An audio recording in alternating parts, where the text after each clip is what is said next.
We also have a project in disaster response, and that's focused on supporting people in better planning their deployments for example, forest fires and for floods.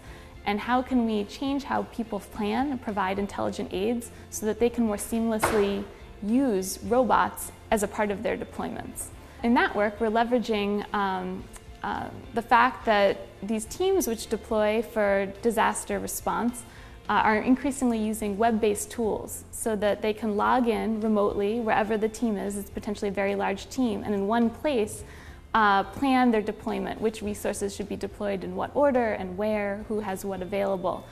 And now that teams are increasingly using these tools, we can leverage the information from these tools. We can use this information to support people in planning more effectively.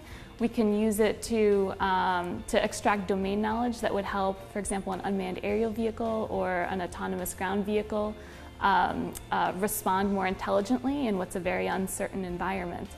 And so what we've been doing is conducting some initial experiments looking at human team planning using these web-based tools and extracting the conversation data, so text-based chat data, extracting that and trying to infer what is the plan that team agreed upon when they deployed.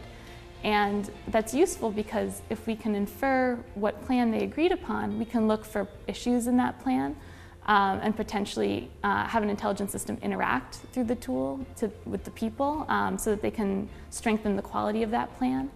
But from a roboticist perspective, we can, if we can automatically infer the plan that they agreed upon, and a part of that plan is meant for a robot to do, now we've reduced the burden of that person having to move from planning with people to a computer and then explicitly programming the robot to do its deployment. We can take that information and provide that as a starting point so that we can more quickly deploy robots as a part of this response.